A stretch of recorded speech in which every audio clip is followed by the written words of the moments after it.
உடல் பொருள் ஆனந்தி நாவல். எனக்கு சுய உணர்வு வந்தபோது நான் படுக்கையில் படுத்திருந்தேன். என் முகம் வீங்கி இருந்தது. அதன் மீது பிளாஸ்திரிகள் போடப்பட்டு இருந்தன. என் உடல் ஜுரத்தால் கொதித்தது.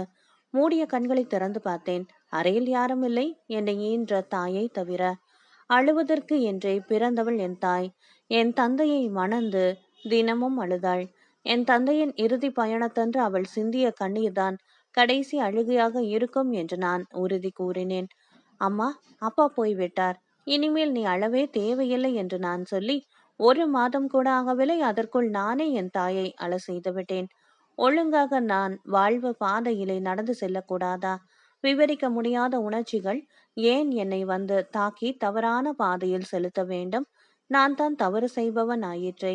சீதா ஏன் என் அறைக்குள் இரவில் வர வேண்டும்? ஆண் பெண் உறவின் காரணமான உணர்ச்சிகளின் வேகத்தை உணராதவளது மனதிலே ஏன் ஆசை முளைக்க வேண்டும்? அதுவும் என்மேல் ஏன் ஆசை ஏற்பட வேண்டும்? என் கண்களின் காந்த சக்தி அவள் மனதை போய் அடிமை கொள்ள வேண்டுமா? ஒற்றுமையாக இன்பமாக அமைதியாக வாழ்ந்த வீட்டில் பாம்பு போல நான் நுழைந்து அமளி ஏற்படுத்தி விட்டேன். எனக்கு என் தாயின் முகத்தை பார்க்கவும் வெட்கமாக இருந்தது. அந்த சமயத்தில் அறையில் டாக்டர் நுழைந்தார். என் தாயை பார்த்து, அவர் இன்னும் மயக்கம் தெளியவில்லையா என்று கேட்டார். அப்படியே மயங்கித்தான் கிடக்கிறான் என்று என் தாய் பதில் கூறினாள். அப்போது எனக்கு மயக்கம் தெளிந்த நிலைதான். மயக்கம் தெளிந்துவிட்டது என்று வெளிப்படுத்தி கொண்டால் நான் என் தாயோடு பேச வேண்டும். இந்த நிலையில் நானும் என் தாயும் எதை பற்றி பேசப் போகிறோம்? நேற்று இரவு என் அறையிலே நடந்த நிகழ்ச்சிகளை பற்றி தானே பேச வேண்டி வரும். பண்புக்கும் சீலத்துக்கும் கலங்கரை விளக்கு போல இருக்கும் என் தாய் எப்படி என்னை மன்னிப்பாள்? அன்னமிட்ட வீட்டிலே கன்னமிட்டவன் நிலை போலத்தான் என் நிலை. என் நடத்தையை நான் எந்த கோணத்திலிருந்து சரி என்று சொல்ல முடியும்? மயக்கம் தெளிந்து விட்ட பொழுதிலும் மயக்கம் தெளியாதவனைப் போல நடித்து படுத்து இருப்பதே சரி என்ற எண்ணம்தான் என் கோழை மனதில் தோன்றியது. நான் என்ன தவறு செய்துவிட்டேன்? நான் சீதாவை விரும்பினேன். சீதா என்னை விரும்பினாள். அவள் என் அறைக்கு வந்தாள். இதில் என்ன தவறு என்ற வாதம் லேசாக என் மனதின் அடித்தளத்தில் எழுந்த பொழுதிலும் அந்த வாதத்துக்கு குரல் கொடுக்க எனக்கு போதிய தைரியமில்லை. சீதாவை நான் காதலித்ததே ஒரு திருட்டு என்றுதான் நான் எண்ணினேன். அவள் ராமநாதனை சேர வேண்டியவள். அவள் மனம் என்னை நாடிவிட்டது. அது குற்றம். அந்த குற்றத்தை செய்தவள் சீதா அல்ல, நான் தான் என்று எல்லோரும் எண்ணினார்கள். நானும் அவ்வாறு எண்ணினேன். அந்த வீட்டிலிருந்து சீதாவிடமிருந்து எவ்வளவு தூரம் ஒதுங்கி வாழ்கிறோமோ அவ்வளவுக்கு அவ்வளவு நல்லது என்று நான் நினைத்தேன். இந்த மாதிரி சிந்தனையோடு கண்களை மூடியபடியாக அறையில் படுத்திருந்தேன். மணி 3 அடித்ததும் தான் நான் இரவிலிருந்து மறுநாள் பிற்பகல் 3 மணி வரையிலும் ஞாபகம் இல்லாமல் இருந்திருக்கிறேன் என்பதை உணர்ந்தேன். சுமார் 15 மணி நேரம் மயங்கி கிடந்து இருக்கிறேன். அந்த நிலையிலே எனக்கு வைத்தியம் நடந்திருக்கிறது. என் முகத்திலும் பிளாஸ்திரிகள் போடப்பட்டு இருக்கின்றன. ராமலிங்கமோ ராமநாதனோ என்னிடம் பச்சாதாபம் காட்ட நியாயமில்லை. சட்டம் தெரிந்த அவர்கள் வைத்தியமில்லாமல் எனக்கு ஏதாவது நேர்ந்துவிட்டால் அப்போது ராமநாதன் கொலை குற்றத்துக்கு பதில் சொல்ல நேருமே என்ற பீதி உணர்ச்சிதான் அவர்களை என் உடல் மீது அக்கறை காட்ட செய்திருக்க வேண்டும். பீதி உணர்ச்சி தானே நாகரிகத்தின் அடிப்படை. பயத்தின் விளைவுகள் தானே நாட்டின் சட்டங்கள். பீனல் சட்டங்கள் இருப்பதும் அதை நீதிமன்றங்கள் அமுல் செய்வதும் எதை எடுத்து காட்டுகின்றன?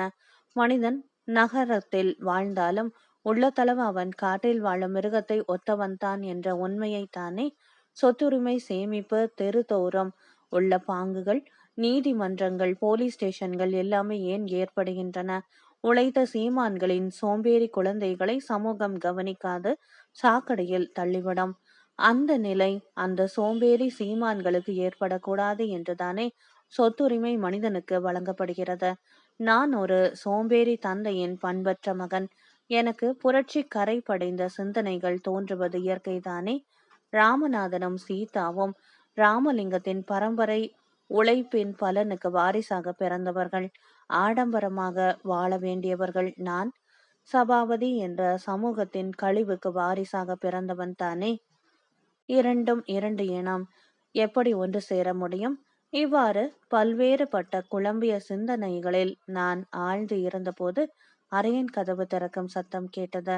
ராமலிங்கம் உள்ளே நுழைந்தார். என் தாய் மரியாதையின் அடையாளமாக நாற்காலியை விட்டு எழுந்து முந்தானையால் தன் தோளை போத்தி கொண்டாள். அறையில் உள்ளே நுழைந்த ராமலிங்கம் என் பார்வையில் இருந்தார். அதனால் என்னால் அவர் முகத்தை கவனிக்க முடிந்தது. அவர் மௌனமாக என்னை ஒரு முறை பார்த்தார். பிறகு ஒரு முறை கனைத்து கொண்டார். என் தாய் நடுங்கியபடியே கெஞ்சினாள். நான் படும் வேதனையின் அளவு சொல்ல முடியாது. நான் ஏன் இங்கு வந்தேன் என்று ஒவ்வொரு வினாடியும் துடிக்கிறேன் என்றாள். அதற்கு ராமலிங்கம், அம்மா, நீங்கள் என்ன செய்ய முடியும்? நானும் சீதாவுக்கு பாசம் நிறைந்த தாய் கிடைத்துவிட்டாள் என்று மகிழ்ந்திருந்தேன். ஆனால் நாங்கள் கொடுத்து வைக்கவில்லை. டாக்டர் மாலைக்குள் மயக்கம் தெளிந்துவிடும் என்கிறார். ஆகையால் இரவு ரயிலுக்கே டிக்கெட் போட்டுவிட்டேன். நீங்கள் போய்விடலாம் என்று கூறினார். என் தாய் ஒன்றும் பேசாமல் இருந்தாள். கண்ணியமான முறையிலே வீட்டை விட்டு வெளியேறுங்கள் என்று சொல்லுகிறார் என்பதை புரிந்து கொண்டு விட்டேன். அடுத்த வினாடி ராமலிங்கம் என் தாயிடம் 100 ரூபாய் நோட்டு அடங்கிய கட்டு ஒன்றை கொடுத்தார். நான் இழந்த சகோதரியைப் போல நீங்கள் இதை பெற்றுக்கொள்ளுங்கள், செலவுக்கு தேவைப்படும் என்றார். என் தாய் அழுதபடி, வேண்டாம், பணம் வேண்டாம்.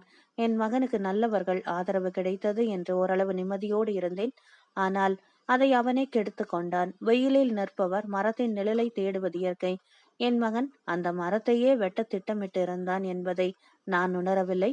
எங்களை மன்னித்து விட்டதாக ஒரு வார்த்தை சொன்னால் அதுவே போதும் என்றாள். ராமலிங்கம் சில வினாடிகள் தயங்கி நின்றார். பிறகு ஒன்றும் சொல்லாமல் போய்விட்டார். ராமலிங்கம் அறையை விட்டு மறைந்ததும் சீதா அறையினுள் நுழைந்தாள். அவள் கண்கள் அழுது சிவந்திருந்தன. அவள் ஆடை அலங்காரம் கவனிப்பு இல்லாமையால் மாசு படிந்து காணப்பட்டது. அந்த வீட்டிலுள்ள எல்லோர் மனதிலும் வேதனை இருந்தாலும் சீதா தான் மிகவும் பாதிக்கப்பட்டவள் என்பது தெளிவாக தெரிந்தது. புரட்சி என்பதை அடிப்படை மாறுதல் என்று சித்தாந்திகள் வர்ணிப்பது உண்டு. அந்த மாதிரி ஒரு அடிப்படை மாறுதல் சீதாவின் மனதிலே ஏற்பட்டு இருந்தது என்பதில் ஐயமில்லை. நான் வருவதற்கு முன் வாழ்ந்த சீதா வேறு, நான் வந்த பின் வாழும் சீதா வேறு. ஆனால் ஒன்று மட்டும் நிச்சயம், அவள் முகத்தில் சாவுக்கு துணிந்தவர்களின் வெறித்த பார்வை இருந்தது. அவளுடைய பரிதாபகரமான முகத்தை பார்க்க பார்க்க எனக்கு அவளை பக்கத்தில் இருத்தி தேறுதல் வார்த்தைகள் கூற வேண்டும் போல தோன்றியதானால் அதற்கு போதிய துணிவு எனக்கு இல்லையே. அறையில் நுழைந்த சீதா நேராக நான் படுத்திருந்த இடத்துக்கு வந்தாள். என்னை அன்போடு ஒரு தாய் தன் குழந்தையை பார்ப்பது போல பார்த்தாள். ஒரே குற்றத்தில் கண்டுபிடிக்கப்பட்ட 2 கூட்டாளிகள் அல்லவா நாங்கள். ஆனால் அவள் மனதிலே தான் குற்றவாளி என்ற கூச்சமோ பயமோ இல்லை. என் தாய் இருப்பதை கூட லட்சியம் செய்யாமல் சீதா அங்கு வந்து என்னை கூர்ந்து கவனிப்பதைக் கண்டு என் தாய் ஆச்சரியம் அடைந்தாள். என் தாய் அவள் வயது அவருக்கு கொடுத்திருந்த அவஸ்தை வகித்தபடி கண்டிக்கும் குரலில், சீதா, நீ இங்கு வருவது முறையில்லை, சரியும் இல்லை என்றாள். இங்கு வராமல் அவரை பாராமல் என்னால் இருக்கவே முடியவில்லையே என்று அழுத்தபடி சொன்னாள் சீதா. மறுபடியும் என் தாய், சீதா, சீக்கிரமாக நீ இந்த அறையை விட்டு போய்விடு என்றாள். சீதா தயங்கினாள். பிறகு ஒரு தீர்மானத்தோடு என் படுக்கைக்கு அறையில் போடப்பட்டிருந்த நாற்காலியில் போய் உட்கார்ந்து கொண்டாள். சீதாவின் உறுதியை கண்டு என் தாய் பயந்தே போய்விட்டாள். சீதா, உங்க அப்பா இங்கே வந்தால் என்று அவள் கூற அதற்குள் சீதா, அவர் வரட்டும், பரவாயில்லை என்றாள். இதற்கு மேல் நடப்பதையெல்லாம் பார்த்து கொண்டு என்னால் சும்மா இருக்க முடியவில்லை. நான் கண்ணை திறந்து, சீதா, அம்மா சொல்வதுதான் சரி, நீ போய்விடு, என்னை மறந்து விடு என்று கூறியபடி படுக்கையிலிருந்து மெல்ல எழுந்து உட்கார்ந்தேன். என் கேள்விக்கும் பதில் சொல்வதற்கு பதிலாக சீதா என்னை அப்படியே பார்த்தபடி உட்கார்ந்திருந்தாள். என் தாய், பார்த்தாயா திலீபா, நீ செய்திருக்கும் நாசத்தை? என்ன சொக்குப்படி போட்டு அறியா பெண் சீதாவை இப்படி மாற்றிவிட்டாய். ஒன்றும் அறியாத வெகுளி குழந்தாய். அப்படி இருந்தவள் இவ்வளவு தூரம் மாறிவிட்டாளேடா. என்ன மாயமடா பண்ணினாய் பாவி என்று திட்டினாள் என்னை. உடனே சீதா, அத்தை, அத்தானை திட்டாதீர்கள் என்று சொல்லிவிட்டு தலை குனிந்து கொண்டாள். நான் உடனே சீதாவிடம், சீதா, தயவு செய்து இங்கிருந்து போய்விட, எனக்காக என் மீதமுள்ள பிரியத்துக்காக போய்விடு சீதா என்றேன். சீதா மௌனமாக தரையை பார்த்தபடி உட்கார்ந்திருந்தாள். அவள் கண்களில் இருந்து 2 துளி கண்ணீர் தரையில் விழுந்தது. அப்போதுதான் அவள் அழுவதை உணர்ந்தேன். பிறகு கண்களை திறந்து என்னை நோக்கியபடி, அத்தான், ஏன் இப்படி பேசுகிறீர்கள்? உங்களுக்கு என் மீது அன்பு இல்லையா என்று கேட்டாள். நான் பதில் சொல்லாமல் இருந்தேன். பதில் சொல்லுங்கள் அத்தான், உங்கள் பதிலை நம்பித்தானே என் உயிர் ஊசலாடுகிறது என்றாள். என் தாயின் முன்னிலையில் இந்த மாதிரி கேள்விகளை கேட்க அவளுக்கு அச்சம், நாணம் போன்ற உணர்ச்சிகள் இல்லாமலே போய்விட்டதா என்று நினைத்தேன். என் தாய் சீதாவிடம், தயவு செய்து போய்விடமா, நீ சிறு பெண், இப்படியெல்லாம் ஒரு ஆண் பிள்ளையிடம் பேசுவது சரியல்ல. வீட்டிலே அம்மா இல்லாமல் வளர்ந்ததாலே மனதில் தோன்றுவதையெல்லாம் துணிவாக பேசுகிறாய். நீ ராமநாதனை மணந்து நன்றாக வாழப் போகிறாய். இப்படி அசட்டு பிசட்டு என்று பேசக்கூடாது. உன் அம்மா நிலையிலிருந்து நான் சொல்லுகிறேன் என்று சம்பிரதாயமான பொன்மொழிகளை உதிர்த்தாள். நான் உடனே சீதாவிடம், சீதா, நான் உன்னை உயிரினும் மேலாக நேசிக்கிறேன். ஆனால் அம்மா சொல்லுவதுதான் சரி. உன் வாழ்வு ராமநாதனோடு தான் பின்னப்பட வேண்டும். அப்போதுதான் உன் எதிர்காலம் வளமாக இருக்கும் என்று கூறி முடிக்கும் முன்பே சீதா குறுக்கிட்டாள். என் எதிர்காலத்தை பற்றி நீங்கள் ஏன் நிர்ணயம் செய்ய வேண்டும்? நீங்கள் என்னை நேசிக்கிறீர்கள். அந்த வாக்கியம் ஒன்று எனக்கு போதும் என்று சொல்லிவிட்டு அந்த இடத்தை விட்டு சீதா கம்பீரமாக எழுந்திருந்தாள். அதே சமயத்தில் ராமலிங்கமும் ராமநாதனும் அறையினுள் நுழைந்தனர். ராமலிங்கம் அங்கு சீதா நிற்பதை பார்த்ததும் ஆத்திரம் அடைந்தார். ராமநாதன் எந்தவிதமான உணர்ச்சியும் இல்லாமல் என்னையும் சீதாவையும் மாறி மாறி பார்த்தான். ராமலிங்கம், நீ ஒன்றும் தெரியாதவள் என்று நினைத்து இருந்தேன். ரொம்ப துணிச்சல்காரியாகிவிட்டாய். எல்லாம் அவனால் வந்தது. அறை விட்டு போ வெளியே என்று கோபத்துடன் கூச்சலிட்டார். இந்த அறையை விட்டு என்னப்பா? உங்களுக்கு பிடிக்கவில்லை என்றால் இந்த வீட்டை விட்டே, இந்த உலகத்தை விட்டே நான் போக தயாரப்பா என்றாள் ஏளனமாக.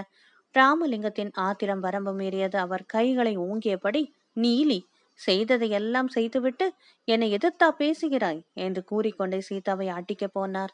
என் உள்ளம் குமரியது. உடனே பாய்ந்து அவரை தடுக்க வேண்டும் என்று தோன்றியது. அதற்குள் ராமநாதன் அவர் கைகளை பிடித்து தடுத்து நிறுத்தினான்.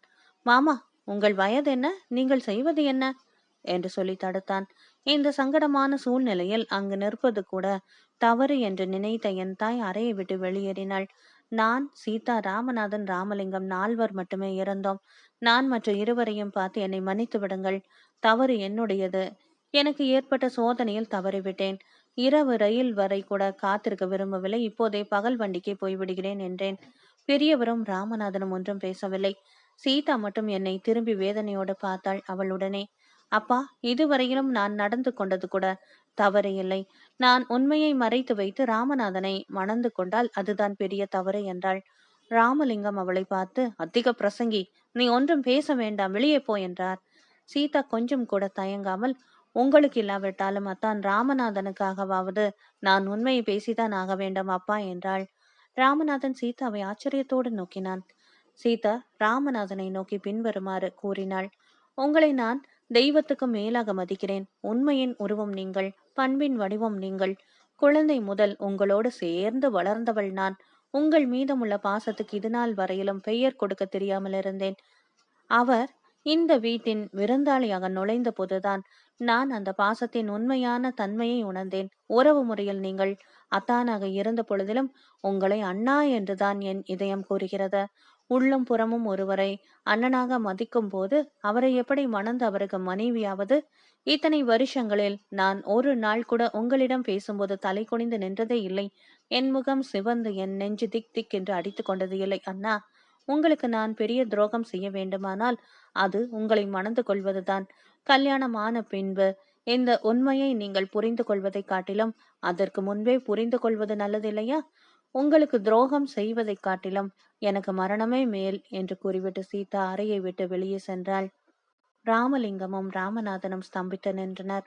ராமலிங்கம் என்னை பார்த்ததும் அவர் மனதிலே பொங்கிய ஆத்திரம் பீறிட்டு கொண்டு வந்தது. எல்லாம் இந்த பயலால் தான் வந்தது. இவனை ஒழித்து விட்டால் என்ன என்று கூறியபடி அவர் என்னை நோக்கி ஓடி வந்து உட்கார்ந்திருந்த என்னை கீழே தள்ளினார். ராமலிங்கத்துக்கு பின்னாலே ஓடி வந்த ராமநாதன் அவரை தடுத்து நிறுத்தி ஒரு நாற்காலியில் உட்கார வைத்தான். ஆத்திரப்படாதீர்கள் மாமா என்றான். ராமலிங்கம், பல வருஷங்களாக நான் போட்ட திட்டம் முறியும் போது, என் வாழ்வின் கனவு மறையும் போது நான் எப்படியடா ஆத்திரப்படாமல் இருக்க முடியும் என்று கூறிவிட்டு குலுங்கி குலுங்கி அழத் தொடங்கினார். படுக்கையிலிருந்து கீழே தள்ளப்பட்டு கிடந்த எனக்கு ராமலிங்கத்தை பார்க்கும்போது பரிதாபமாக இருந்தது. என்னால் அல்லவா அந்த வயதான நல்லவர் மனம் உடைய நேர்ந்தது. ராமநாதன் அவர் அழுகை அடங்கும் வரையிலும் அவர் அருகிலேயே பேசாமல் உட்கார்ந்திருந்தான். பிறகு அவரிடம் பரிவுடன், மாமா, ஒருவர் விதியை மற்றவர் நிர்ணயம் செய்ய முடியாது. தந்தையாக இருந்தாலும் ஓரளவுக்குத்தான் மகளின் நல் வாழ்வை நிர்ணயிக்க முடியும். சீதா என்ன தரம் கெட்டவளா? இத்தனை வருஷங்களில் அவள் என்றாவது உங்களுக்கு மறுப்பு சொல்லியிருக்காளா? அல்லது வரம்பு மீறி போயிருக்கிறாளா? சீதா ஒரு பசு மாமா. அவளை இன்று இவ்வளவு துணிச்சலாக பேச வேண்டும் என்றால் தக்க காரணம் இல்லாமல் பேசுவாளா? கல்யாணம் என்பது ஒரு பெண்ணுக்கு வாழ்வு பிரச்சனை இல்லையா? அதுவும் கற்புள்ள உத்தம பெண்ணுக்கு அது உயிர் பிரச்சனை மாமா. உங்களுக்கு பயந்து அவள் என்னை மணந்து கொண்டு வாழ்ந்தால் எங்கள் இருவர் வாழ்வும் அல்லவா நாசமாகிவிடும், நரகமாகிவிடும். அதை யோசித்து பாருங்கள் மாமா என்றான். இந்த கம்பீரமான வார்த்தைகளை கேட்டபோது எனக்கு ராமநாதன் ஆயிரத்தில் ஒருவன் என்று தோன்றியது. தான் அடைய வேண்டிய பெண்ணை இழந்த நிலையிலும் ஆத்திரத்துக்கு இடம் தராமல் அறிவுக்கு இடம் தந்து பேசும் அறிவாளி ராமநாதனானால் நானோ உள்ளத்து உணர்ச்சிகளை கூட வெளிப்படுத்த பயன்படும் கோழை. சீதா ராமநாதனை விரும்பாமல் என்னை விரும்புகிறாளே, என்ன ஆச்சரியம்! நல்ல பெண்மணிகள் எப்போதுமே தகுதியற்றவர்களை விரும்புவார்கள் தான். அதுதான் விதி போலும். இப்படி நான் நினைத்து கொண்டிருக்கும் போது என் சிந்தனைகள் வார்த்தைகளால் சொல்லுவது போல ராமலிங்கத்தின் பேச்சு அமைந்தது. ராமநாதா, உன் தாய் இப்படித்தான் என் ஆசைக்கு இடம் கொடுத்து உன் தந்தையை மணந்து அழிந்து போனாள் என்று சொல்லி பெருமூச்சு விட்டார்.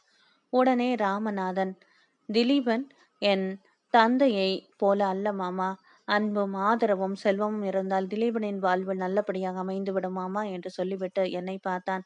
பிறகு என் முன்னிலையில் விஷயங்களை பேச கூச்சப்பட்டானோ என்னவோ தெரியவில்லை. மாமா, வாருங்கள், நம் அறைக்கு சென்று எல்லா விஷயங்களையும் அமைதியாக யோசிப்போம் என்றான்.